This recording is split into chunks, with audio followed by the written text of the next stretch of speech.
et qu'on est sûr de rien. Et tant qu'on doute, on peut proposer beaucoup d'hypothèses, différentes hypothèses. Et on n'est pas obligé d'être certain de quoi que ce soit.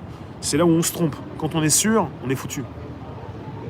On est sûr de rien, mais on propose des hypothèses.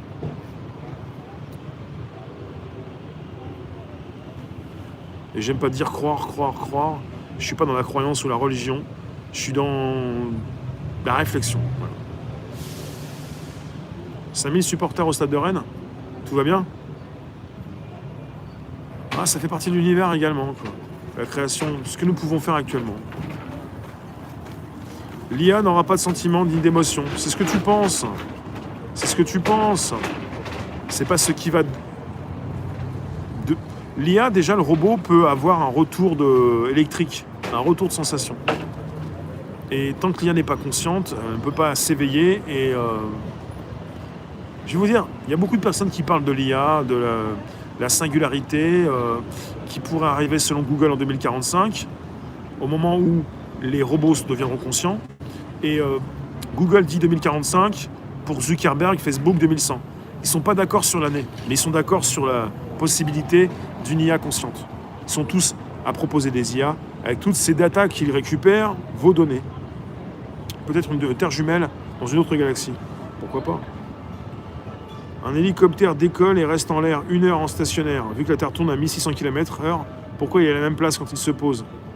Parce que Misor, même s'il est en stationnaire, comme tu lui dis, à quelle distance? Tout ce qui fait partie... Mais même quand tu décolles, t'es un petit peu comme un oiseau au-dessus, tu sautes, c'est pas parce que la Terre tourne que tu vas te retrouver à des kilomètres de distance. Parce que justement, tout ceci, c'est infime, tout petit. À l'échelle de la Terre, même l'hélicoptère, on est aussi emporté par la rotation de la Terre. Bon, tout ceci, c'est ce qu'on nous apprend. Et tous ceux qui sont partis en recherche de vérité, qu'on appelle parfois platistes, se posent des questions, ils ont le droit de le faire. Mais moi, je ne suis pas scientifique pour vous dire que vous dites n'importe quoi. Je ne le dirai pas, mais je m'intéresse à ce que vous dites.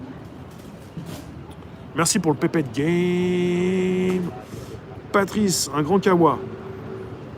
Ça, c'est bien. Quand je vois le mot grand, c'est bien. On arrête d'être petit, on grandit. Merci d'être présent, d'être aussi important. De vous retrouver à plus de 300 sur un sujet précis, sur un sujet stimulant, sur un sujet pas facile. Parce que régulièrement, vous avez des personnes qui, justement, ne lèvent plus les yeux au ciel. Quand t'es parti, alors Fucking Bran, il est platiste. Il veut que vous téléchargiez Flat Earth, la Terre plate. Ça m'intéresse, Funky, il n'y a pas de souci, j'irai peut-être voir. Merci Myriam. Pépé de game. On reste au même endroit, à quelques mètres près, mais quand on regarde un astre, on le voit bien se déplacer. Peut-être qu'on se réincarne. Oui, on se réincarne justement. Ouais. Pour beaucoup, on se réincarne. Après, il y en a qui n'y croient pas. Alors, moi, je ne sais pas si c'est la croyance qu'il faut avoir. Mehdi, oui, je pense que ce qui est intéressant, c'est pas ce que je pense, c'est ce que certains disent. Il y en a qui disent également qu'on a déjà fait le tour de notre système solaire.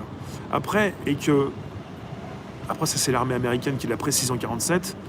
Après, c'est ce que je récupère comme information, des livres que je peux lire. En 1947, l'armée américaine a déclaré officiellement qu'ils avaient récupéré un vaisseau alien avec des aliens à l'intérieur. Ils l'ont déclaré pour ensuite se défausser et dire qu'il s'agissait en fait d'un ballon sonde. Ils l'ont précisé. Moi, je récupère ce que je dis, ce qui se dit, ce qui a été déclaré officiellement pour ensuite se rétracter. C'est ce qu'a fait l'armée américaine en 1947. Et avec cette possibilité d'utiliser l'antigravité. Donc s'ils sont au courant de cette antigravité depuis 1947, ils peuvent peut-être l'utiliser, mais bon, ça c'est autre chose. On parle d'espace, on parle de vaisseaux, on parle de cette possibilité de changer l'espace-temps. C'est pas pour parler d'aliens, enfin, forcément. C'est pas ce que je crois, c'est pas ce que je... C'est même pas ce que je constate, c'est ce que je lis aussi. Et vous lisez aussi beaucoup de choses. Hein. Pour me penser à la ceinture de Van Allen. Tout le monde ne connaît pas forcément la ceinture. C'est un peu comme la barre de fer avec laquelle tu peux tout faire. Cédric, je sais pas.